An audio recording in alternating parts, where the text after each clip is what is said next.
Bonjour, dans cette vidéo sur Logic Pro, on va voir comment avoir plus de souplesse dans l'utilisation des ce que l'on appelle des liaisons de prolongation dans Logic.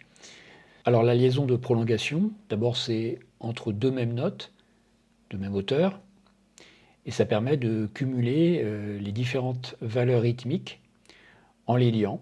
Donc par exemple ici vous avez une blanche pointée, et en dessous vous avez exactement la même longueur de note, avec une noire liée à une blanche, donc qui équivaut à une blanche pointée également. Alors ensuite c'est pareil, en fait on a exactement dans la ligne du bas les mêmes longueurs de notes que dans la ligne du haut, mais avec une écriture différente en utilisant justement les liaisons de prolongation. Enfin, dernier exemple, on voudra aussi parfois segmenter un silence en plusieurs parties. Alors, c'est souvent utilisé, notamment dans la musique orchestrale. C'est pour bien indiquer aux solistes, par exemple ici, qu'il aura affaire à gérer deux points d'orgue, même si, bon, évidemment, ici, il a rien à jouer, mais c'est simplement pour comprendre ce qui se passe pour les autres instruments de l'orchestre. Le fait de pouvoir matérialiser des zones de la mesure qui ne sont pas visibles graphiquement, ici, en haut. Par exemple, ici, on voit où tombe le troisième temps, ici, on voit où tombe le quatrième temps. Ça permet de rajouter des symboles d'expression, de phrasé, d'articulation, de nuances, comme ici par exemple. Donc, comment dans Logic, à partir de cette écriture, obtenir l'écriture du bas ici?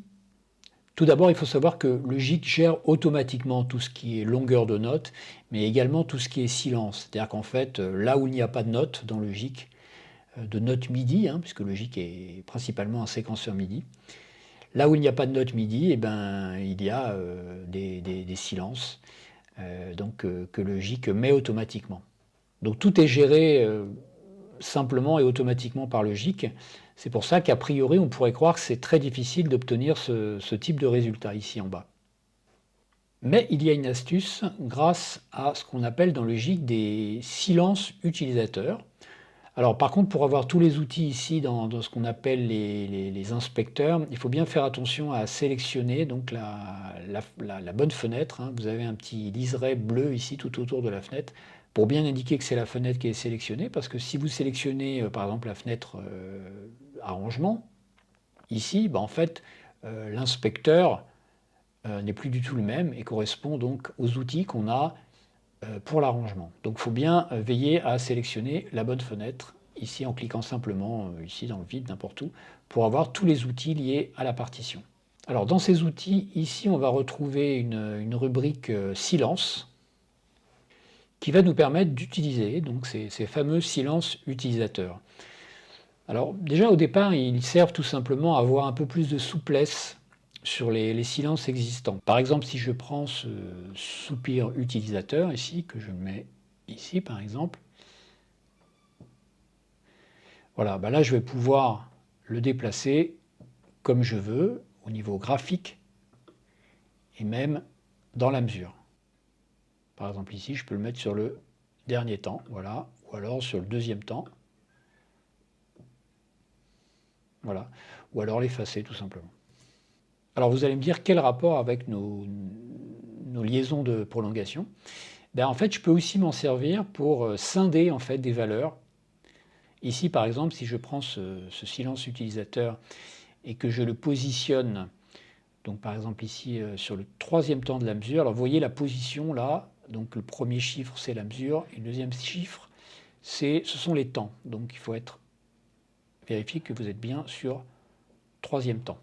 Alors si je lâche ce soupir sur le troisième temps, contrairement à ce que l'on pourrait penser, je ne vais pas créer un soupir, mais je vais scinder cette valeur longue en plusieurs valeurs plus courtes liées par une liaison de prolongation.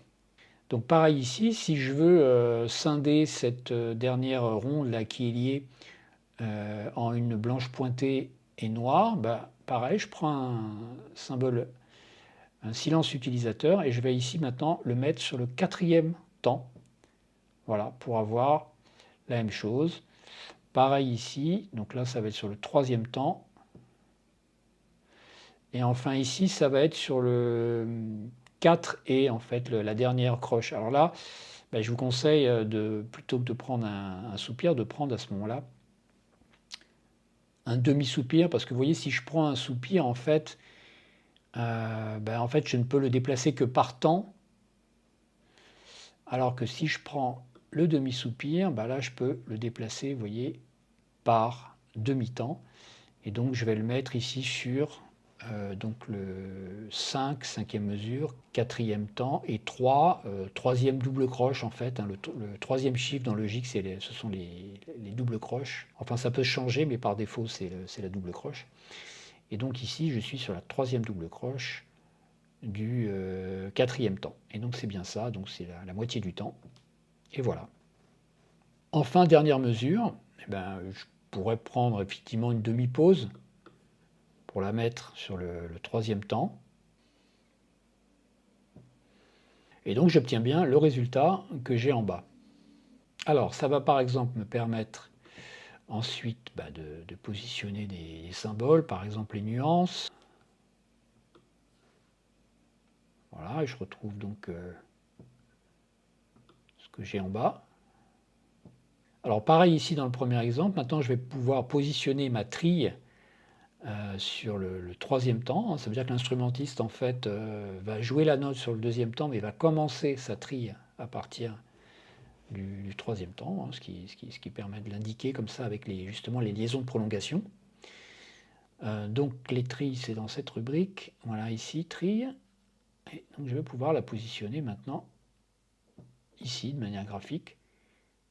Alors certains autres symboles, par exemple ici je vais prendre le point d'orgue, refusent d'être placés là où il n'y a pas de note. Vous voyez par exemple ici je peux le placer ici, ce symbole de point d'orgue, mais il ne veut absolument pas être placé sur une note. Ici vous voyez ça ne marche pas, il se replace au début, il ne veut absolument pas être placé sur une note qui n'est pas réellement attaquée, qui est juste la prolongation d'une note précédente. Alors pour ça, il y a un raccourci clavier, mais il y a une petite astuce pour pouvoir s'en servir. Il faut d'abord appuyer sur le raccourci clavier avant d'aller chercher le symbole à la souris. Et ce raccourci clavier, c'est tout simplement la touche Option ou Alt sur votre clavier, Alternate ou Option. Voilà, donc vous appuyez d'abord sur cette touche. Ensuite, tout en maintenant cette touche, vous allez chercher votre symbole, par exemple ici le point d'orgue. Et là, je vais pouvoir le placer exactement où je veux. Je pourrais le placer ici, par exemple. Voilà. Mais ce n'est pas ce que je veux. Là, je veux le placer ici. Voilà. Et donc, grâce à la touche Option, vous pouvez placer un symbole. Pareil ici, par exemple, sur une accentuation qui ne serait pas sur une note attaquée. Bon, c'est un peu limite comme écriture, mais bon, pourquoi pas. Donc, je vais d'abord appuyer sur la touche Option, ensuite aller chercher le symbole, et ensuite le placer sur la note qui m'intéresse. Alors pour le dernier exemple, pareil, en appuyant sur la touche Option, je vais pouvoir placer sans problème mes deux points d'orgue, un ici et le second ici. Voilà. Et puis après, j'ai la possibilité de pouvoir aussi les déplacer plus précisément graphiquement. Mais pour ça, je vous conseille de prendre l'outil Style qui offre beaucoup plus de souplesse et surtout en fait qui ne désolidarise pas le symbole de son ancrage par rapport à la note. Vous voyez par exemple ici, si je n'ai pas l'outil style, si j'ai l'outil pointeur, vous voyez, je vais déplacer le symbole. Je vais le déplacer par exemple sur une autre note.